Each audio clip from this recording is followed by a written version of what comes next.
Hello दोस्तों, मेरे YouTube channel पर आपका स्वागत है। तो चलिए कहानी शुरू करते हैं। और कहानी अच्छी लगी तो प्लीज़ चैनल को लाइक, सब्सक्राइब एंड शेयर जरूर कीजिएगा। आनंद जी मृत्युंजय की बात पर बोले, आप काफ़ी होनहार आदमी हैं। महक आनंद जी की बात पर कन्नड़ में बोली, शिकम्मा नन्ना गंड नन्नते आदरे संबंध मंतु भवनेनु चेन्नगी अर्थ माडिको उट्टर्रे। मेरे पति जैसे भी हैं, लेकिन रिश्ते को और एहसास को बहुत अच्छे से समझते हैं अंकल। आनंद जी महक की बात पर हल्का मुस्कुरा कर बोले, तुम शांत हो बेटा, इसलिए तुम्हें सामने वाले इंसान का दिल भी साफ नजर आता है। महक आनंद जी की बात पर धीरे से अपना सिर हिला देती हैं। गायत्री जी सब लोगों की तरफ देखते हुए बोली, मुंह मीठा कीजिए, रिश्ता तय हो गया और पंडित जी से कहकर कुंडली मिला लेंगे। गायत्री जी के ये कहते भी सुभी प्लेट में बहुत सारा मिठाई लेकर आता है और उन लोगों के सामने रख देता है। सभी लोग एक दूसरे का मुंह मीठा करते हैं। विक्रम के दिल तो गार्डन गार्डन हो गया था। कुछ देर बातचीत करने के बाद सभी दोपहर का खाना वहीं खाते हैं और वापस मुंबई के लिए निकल जाते हैं। इधर सारंग बिल्ला में रात के करीब 9 बजे सभी वापस घर पहुंचते हैं। बाहर ही खा लेने के कारण सभी सीधा अपने अपने कमरे में चले जाते हैं। मृत्युंजय कपड़े बदल कर आता है और महक की तरफ देखता है, जो कि टीवी देख रही थी। मृत्युंजय अपना लैपटॉप उठाते हुए बोला, तुम्हें नींद नहीं आ रही है? महक मृत्युंजय के सवाल पर बोली, सो गई थी ना, इसलिए मुझे नींद नहीं आ रही है। मृत्युंजय महक की बात पर अपना सिर हिला देता है तो महक उसकी तरफ देखते हुए कहती है, वैसे आपको कौन कौन सा लैंग्वेज आता है? मृत्युंजय अपनी नीली आंखों से महक को घूरते हुए बोला, मुझे और भी लैंग्वेज आते हैं सिवाय इंडियन लैंग्वेज को छोड़कर। महक मुंह बनाते हुए बोली, क्या फ़ायदा जब आपको अपने इंडियन के ही इतनी खूबसूरत लैंग्वेज नहीं आते। मृत्युंजय अपनी आंखें छोटी करके बोला, मुझे संस्कृत आता है, जो कि सारे लैंग्वेज से बढ़कर है। महक मृत्युंजय की बात पर बोली, सच में आपको संस्कृत आता है? तो आप चलिए कुछ कह कर दिखाइए। मृत्युंजय फुल कॉन्फिडेंस के साथ बोला, महक त्वाम बहु कामयामी। महक, मैं तुमसे बहुत प्यार करता हूँ। महक अपना सिर हिलाते हुए बोली, मैं भी आपसे बहुत प्यार करती हूँ जय। मृत्युंजय अपनी आंखें रोल करते हुए बोला, तुम्हें भूख लगी है? मृत्युंजय के सवाल पर महक अपना सिर हिलाते हुए बोली, मुझे भूख तो लगी है, लेकिन रात काफ़ी हो गई है। मृत्युंजय टाइम की तरफ देखता है, जिसमें 10 बजने को थे।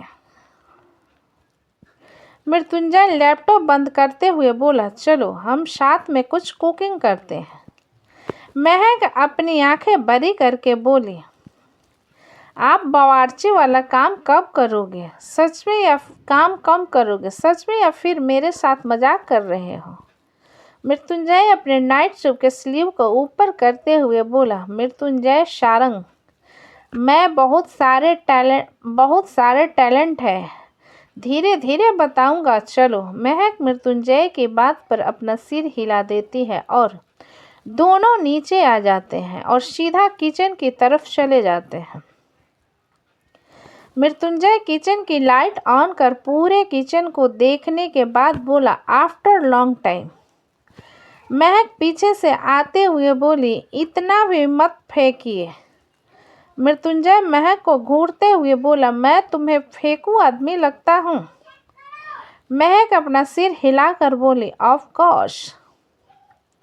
मृत्युंजय महक के पास आ उसे काउंटर से सटाकर बिल्कुल उसके करीब आकर बोला, कभी कभी मन करता है कि तुम्हारा मुंह तोड़ दूं, लेकिन नहीं तोड़ सकता, क्योंकि मुझे इस खूबसूरत चेहरे वाली लड़की से बेइंतहा प्यार हो गया है। महक मृत्युंजय की आंखों में देखते हुए शरारत से बोली, और मुझे भी इस नीली आंखों वाले बागर बिल्ले से बेइंतहा प्यार हो गया है। मृत्युंजय हल्का सा झुककर महक के गले पर बाइट कर लेता है, जिस पर महक मृत्युंजय के नाइट सूट को अपनी मुट्ठियों से भर लेती है। तभी दरवाजे के पास से आवाज़ आती है। हमको लगा था कि खाली हमको ही भूख लगी है, लेकिन यहाँ पर तो खाने के बजाय एक दूसरे को खाया जा रहा है। मृत्युंजय अपना सिर घुमाकर दरवाजे की तरफ देखता है, जहाँ पर वैशाली सलवार सूट में खड़ी हुई थी। तभी उसके पीछे पीछे अमृत भी आ जाता है। मृत्युंजय अमृत को घूरते हुए बोला, क्या तुम अपनी बीवी को संभाल कर नहीं रख सकते? वैशाली मृत्युंजय की बात पर बोली, हमका कोई छोटे बच्चे हैं जो हमारा पति हमको संभालेगा? हमको तो आपको कहना चाहिए, आप खुद को नहीं संभाल सकते का? जो हमेशा हमारी दीदी को परेशान करते रहते हैं। मृत्युंजय वैशाली को और कुछ कहता उससे पहले ही महक मृत्युंजय को दूर कर वैशाली से बोली, तुम्हें भूख लगी है? वैशाली अपना सिर हिलाकर बोली, हमको बहुत भूख लगी है। हमारा पति हमारे लिए कुछ अच्छा सा बनाएगा और हम बस उसको कंपनी देने आए हैं।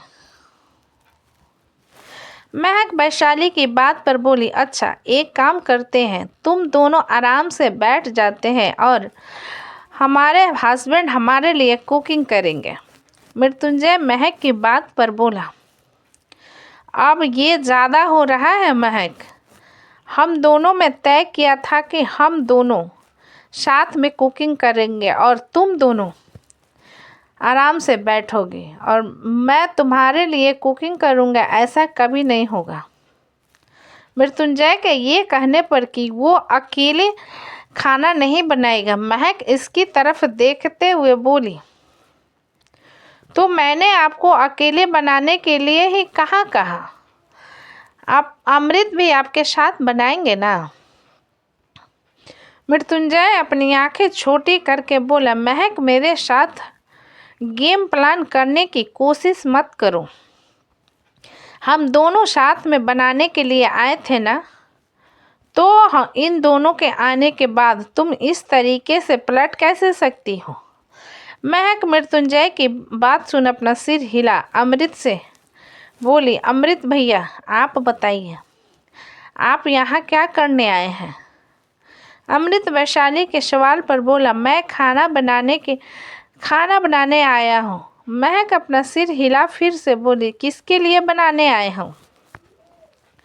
अमृत अपनी आंखें रोल करते हुए बोला, मुझे और वैशाली दोनों को भूख लगी है, तो मैं और हम दोनों के लिए बनाने आया हूँ। महक अपनी एक आईब्रो ऊपर करके बोली, आप वैशाली के लिए खाना क्यों बनाओगे? वो तो खुद बना सकती है ना अपने लिए। अमृत अपना सिर हिलाकर बोला, हाँ लेकिन मैं उससे प्यार करता हूँ और वो थक गई है, इसलिए मैं उसके लिए खाना बना रहा हूँ। अमृत के जवाब को सुनकर महक पलटकर मृत्युंजय को देखते हुए बोली, करेक्ट। अमृत भैया वैशाली से प्यार करते हैं, इसलिए उसके लिए खाना बना रहे हैं। और मैंने आपसे कहा तो आप मुझसे कंपेयर कर रहे हो, मतलब आप मुझसे प्यार नहीं करते। वैशाली महक की बात पर मृत्युंजय को देखते हुए बोली, गजब भैया, मतलब प्यार ही नहीं है, दीदी के लिए खाली नाटक करते रहते हो। मृत्युंजय बुरी तरीके से वैशाली अमृत और महक को घूरने लगता है। वो खुद को बेवकूफ़ समझ रहा था। कुछ देर बाद वैशाली और महक किचन में ही लगे टेबल पर बैठे हुए थे। मृत्युंजय और अमृत ने एप्रन पहन रखा था और दोनों खाना बना रहे थे। मृत्युंजय कुकर की तरफ देखते हुए बोला, यार पिछले 1 घंटे से रखा है मैंने इसे, अभी तक ये सीटी क्यों नहीं दे रहा। महक मृत्युंजय के बात पर कुकर की तरफ जाती है तो देखती है कुकर फटने वाला है, क्योंकि कुकर के सारे शीरे बंद हो चुके थे। महक जल्दी से गैस ऑफ करती है और मृत्युंजय अमृत को खींचकर किचन से बाहर ले जाती है। वैशाली वे उसके पीछे चली जाती है। मृत्युंजय कंफ्यूजन में महक को देखते हुए बोला, तुम हमें यहाँ लेकर क्यों आई हो। मृत्युंजय अभी सवाल कर ही रहा था जिसके साथ में कुकर धड़ाम की आवाज के साथ फट जाता है। कुकर फटने की आवाज के साथ ही पूरे विला की लाइट्स ऑन हो जाती है और सभी लोग नीचे आ जाते हैं। रचना नीचे आते हुए बोली, क्या हुआ, क्या फटा। वैशाली रचना के सवाल पर बोली, काकी सासू, आपके मृत्युंजय ने कुकर फाड़ दिया। मृत्युंजय वैशाली के इल्जाम पर बोला, मैं अकेले नहीं बना रहा था, तुम्हारा पति भी तो था ना, उसके ऊपर भी इल्जाम लगाओ। मुझ पर ही क्यों लगा रही हो। मृत्युंजय की बात पर बोली, आलू सैंडविच बनाने का ख्याल आपको था तो आप देखो ना, मेरे पति तो पास्ता बना रहा था। मृत्युंजय बेचारा सा मुंह बनाकर महक से बोला, मेरी कोई गलती नहीं है। रचना उन चारों की तरफ देखते हुए बोली, अगर तुम चारों को इतनी ही भूख लगी है तो बाहर से ऑर्डर कर लेना चाहिए था। महक रचना की बात पर बोली, ख्याल ही नहीं रहा इसलिए बनाने चले गए थे।